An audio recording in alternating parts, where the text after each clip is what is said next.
Welcome to the human expert Tamil. Daily 2 மணிக்கு இந்த relationship psychology அப்படிங்கிற அந்த ஷோலையும் உங்களை சந்திப்பதில் மகிழ்ச்சி.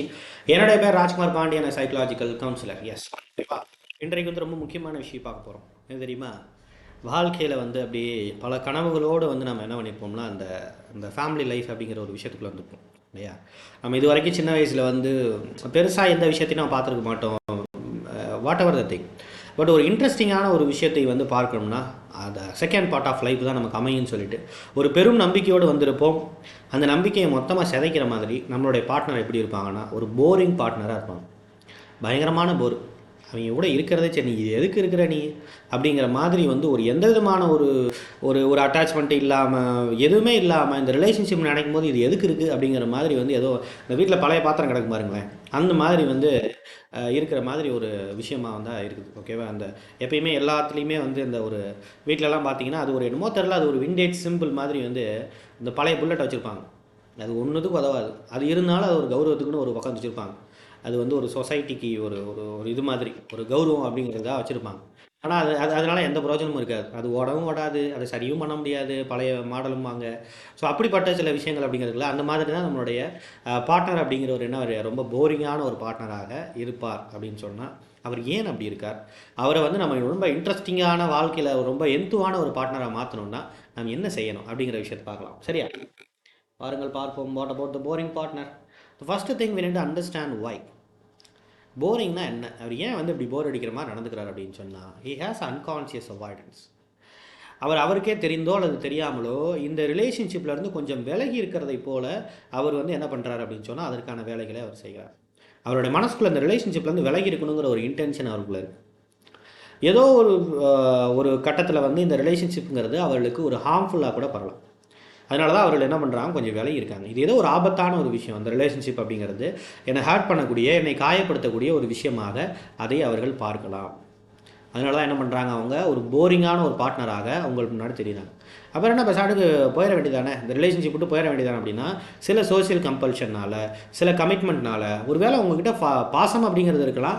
இருந்தாலும் என்ன ஆகுது அப்படின்னு சொன்னால் உங்களுடைய சில ஆக்ஷன் ஆஃப் பிஹேவியர் அப்படிங்கிறது அவங்களை ஹர்ட் பண்ணுற மாதிரி பாஸ்ட்டில் இருந்திருக்கலாம். ஸோ அதனாலேயே ஒரு அவாய்டன்ட் மென்டாலிட்டிங்கிறது, ஒரு அவாய்டன்ஸ் பிஹேவியருங்கிறது உங்கள்கிட்ட இருந்து ஒரு விலகி இருக்கக்கூடிய ஒரு பிஹேவியரையே அவர் கடைபிடித்து வரலாம். இதுதான் ஒரு மேட்டர் அப்படிங்கிறது. அவரை பார்க்கும்போது அவங்களுக்கு ரொம்ப போராக தோணுச்சுன்னா இதுதான் விஷயம். ஓகேவா? Then what about the second one, the intimacy issues. ஒரு வேளை இந்த பிரச்சனையும் முக்கியமாக காரணமாக இருக்குது. இன்றைக்கு அதிகமாக டிவோர்ஸ் ஆவதற்கு மிக முக்கியமான காரணம் அப்படிங்கிறது இந்த இன்டிமேசி விஷயத்தில் வரக்கூடிய இஷ்யூஸ் தான். ஒருத்தர் இன்னொருத்தரை இன்டிமேசியில் ஒருத்தர் என்ன விரும்புகிறாரு அப்படிங்கிறத இன்னொருத்தர் புரிஞ்சுக்காமல் இருக்கிறது, இல்லை புரிஞ்சுக்கிட்டாலும் அந்த மாதிரியான விஷயங்களை பொறுத்த வரைக்கும் அவருக்காக அதை செய்து கொடுக்காமல் இருப்பது, இந்த இன்டிமேசி ஓரியன்டாக சொல்கிறேன். ஸோ ஜஸ்ட்டு ஒரு இந்த மாதிரியான பிரச்சனைகள் தான். இது ஒரு எக்ஸ்ட்ரீம் அப்படின்னா இன்னொரு எக்ஸ்ட்ரீம் அப்படிங்கிறது ஒரு பார்ட்னரை வெறும் செக்ஸுக்காக மட்டும் அவரிடம் பழகுவது. எப்படி ஒரு வெளியில் ஒரு ஒரு செக்ஸ் ஒர்க்கர்கிட்ட எப்படி பழகிறோமோ அதே மாதிரி ஒரு பார்ட்னர்கிட்ட செக்ஸுக்காக மட்டும் பழகுவது, அதற்காக மட்டும் அவர்களை பயன்படுத்தி கொள்வது, இந்த மாதிரியான விஷயங்களும் சரி. இது ஒரு எக்ஸ்ட்ரீம், அது ஒரு எக்ஸ்ட்ரீம். இப்படிப்பட்ட விஷயங்களின் மூலமாக பலவிதமான டிவோர்ஸ் அப்படிங்கிறது இன்றைக்கி நடந்துட்டு வருதுங்கிறத தெரிஞ்சுக்கணும். ஸோ ரிலேஷன்ஷிப்ங்கிறது ரொம்ப சாலிடாக இருக்கணும்னா அந்த எமோஷ்னல் இஷ்யூஸ் ஒரு வேளை அவர்களிடம் இருக்கிறதாங்கிறத தெரிஞ்சுக்கணும். அதனுடைய இந்த மாதிரியான இன்டிமேசி இஷ்யூ அப்படிங்கிறது இருப்பதற்கான ஃபஸ்ட்டு ஸ்டேஜ் அப்படிங்கிறது அவர்கள் உங்களுக்கு ஒரு போரிங்கான பார்ட்னராக தெரிய ஆரம்பிப்பது தான். ஏன்னா அந்த விஷயத்தில் அவங்க ஒரு சாட்டிஸ்ஃபைடாக இல்லை அப்படின்னு சொன்னால் ஆட்டோமேட்டிக்காக அவர் எப்படி ஆரம்பிப்பார்னா அவரை மட்டும் கொஞ்சம் விலகி இருப்பார். இந்த மாதிரியான விஷயங்கள் நடக்கும். ஓகேவா? So it's very important thing. இந்த லேக் ஆஃப் ஃபெமிலியாரிட்டி, அவர்களை பற்றி நீங்கள் ஃபெமிலியர் ஆகாமல் இருக்கிறது. கல்யாணம் ஆகி 1 வருஷம் 2-3 வருஷம் ஆயாச்சு. இன்னும் அவர் எப்படி, அவங்களுடைய குணம் எப்படி, அவங்க எந்த இடத்துல எப்படி நடந்துப்பாங்க, அதுக்கு நாம் என்ன செய்யலாங்கிற மாதிரி எந்த விதமான விஷயமும் தெரிந்து கொள்ளாமலேயே ஒரு க்ளூலெஸ்ஸாகவே அவர்கள் இருக்கிறார்கள்னு சொன்னால், ஈவன் நீங்களும் அதே மாதிரி ஒரு க்ளூலெஸ்ஸாக இருக்கீங்கன்னா அவரும் போரிங் பார்ட்னராக மாறுவதற்கு வாய்ப்பு இருக்குது. அதான் நம்மளை பற்றி எதுவுமே தெரிஞ்சுக்க மாட்டேங்கிறாங்க. அப்புறம் எதுக்கு நம்ம அவங்ககிட்ட ஒரு இன்ட்ரெஸ்டிங் பார்ட்னராக இருக்கணும், ஒரு போரிங் பார்ட்னராகவே இருந்துட்டு போவோமேங்கிற மாதிரி ஒரு மனப்பான்மை என்பது அவர்களுக்கு வருவதற்கு வாய்ப்பு இருக்குது. Okay, so this is matter. So we are not that much familiar about their behavior, about their mindset. ஓகேவா? இதான் விஷயம். எப்படி ஒரு காரணமாக இருக்கலாம். இந்த லேக் ஆஃப் நாவல்ட்டி, எந்த ஒரு விஷயத்துலையுமே ஒரு நாவல்ட்டி இல்லாமல் போகிறது, ஒரு தொடர்ந்து அந்த விஷயங்களை செய்யாமல் இருப்பது. ஃபார் எக்ஸாம்பிள், எப்போயாவது அவர்களை நம்ம சர்ப்ரைஸ் பண்ணியிருப்போம். தீபாவளிக்கு சர்ப்ரைஸ் பண்ணுறதோடு சரி, புது துணி எடுத்து வைத்து தீபாவளிக்கு சர்ப்ரைஸ், அதெல்லாம் ஒரு சர்ப்ரைஸா இல்லையா? பர்த்டேவை மறந்து சர்ப்ரைஸ் பண்ணுறது என்ன? மறந்துட்டேன் பார்த்தீங்களா, மிகப்பெரிய ஒரு சர்ப்ரைஸ் என்ன தெரியுமா, உன் பர்த்டேவை நான் மறந்துட்டேன், அவ்வளோதான். 3 நாளைக்கு அப்புறம் சொல்கிறது, பர்த்டே முடிஞ்சதுக்கப்புறம்.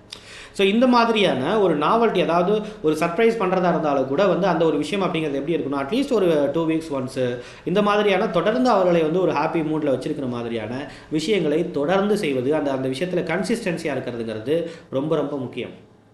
அப்படிப்பட்ட கன்சிஸ்டன்சியை நீங்கள் அவர் கொடுக்காமல் போகும் பொழுது அவர் உங்களுக்கு போரிங் பார்ட்னராக மாறுவதற்கு வாய்ப்பு இருக்குது.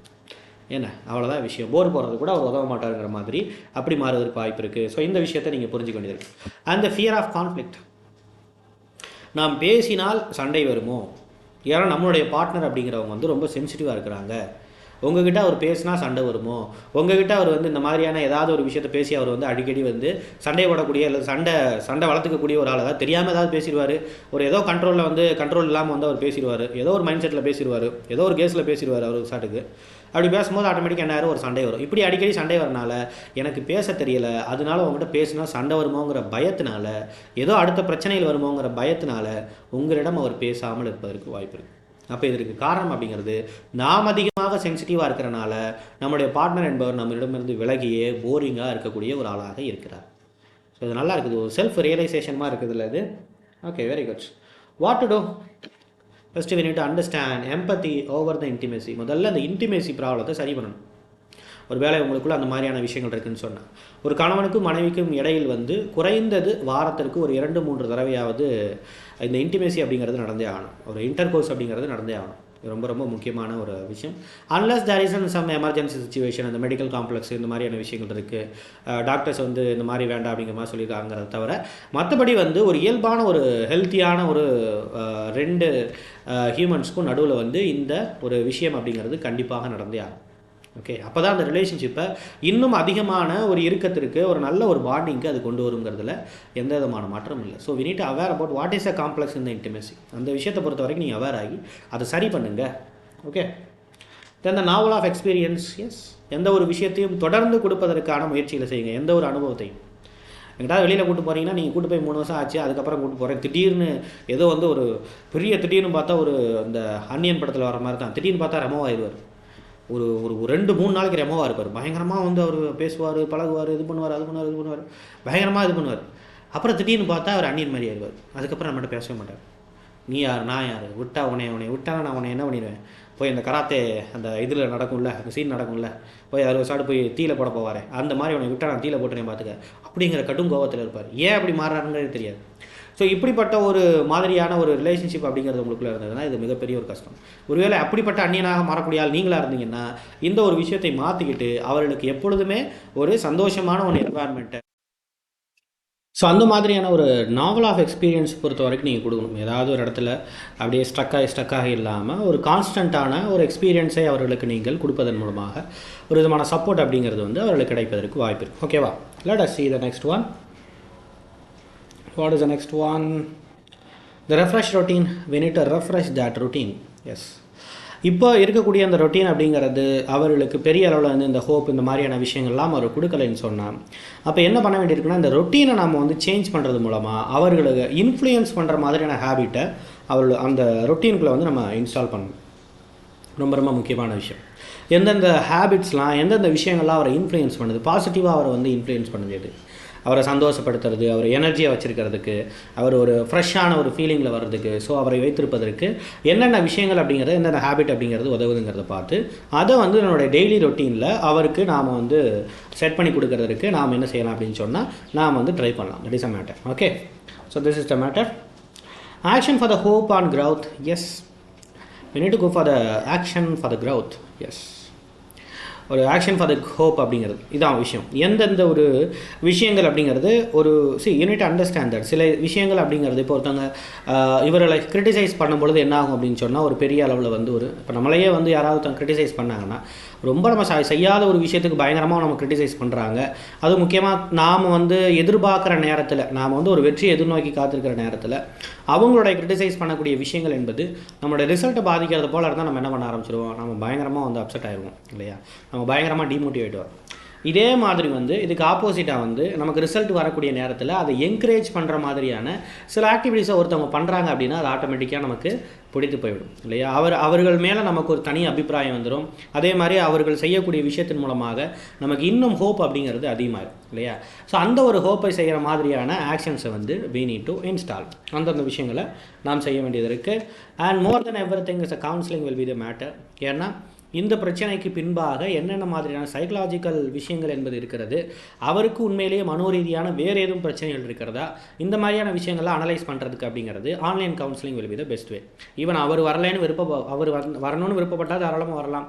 மீன்ஸ் ஆன்லைன்லேயே ஜஸ்ட் நம்ம பேச தான் போகிறோம், ஒன்றும் பிரச்சனை இல்லை. ஒரு ஜூம் மீட் மூலமாகவோ அல்லது ஒரு வீடியோ கால் மூலமாகவோ இல்லை நார்மல் வாய்ஸ் கால் மூலமாகவோ நம்ம பேச போகிறோம். ஒருவேளை அவருக்கு வந்து அது பிடிக்கல அப்படின்னா நீங்கள் அவருடைய ஹேபிட் என்னென்ன விஷயங்கள் அப்படிங்கிறத சொன்னாலே போதுமானது. அவர் எப்படிப்பட்ட ஒரு பர்சனாலிட்டிங்கிறத ரொம்ப எக்ஸாக்டாக வந்து நம்ம வந்து என்ன பண்ண முடியும், டிட்டர்மைன் பண்ணி அவருக்கு என்னென்ன விஷயங்கள் செய்யணும், என்னென்ன தெரப்பிஸ் இருக்குங்கிறத விஷயத்தை உங்கள் மூலமாக அந்த விஷயத்தை அவருக்கு இன்ஸ்டால் பண்ணலாம். That is a matter. Okay, so thank you so much your Rajkumar Pandian from the human expert Tamil YouTube channel. That is what. Bye.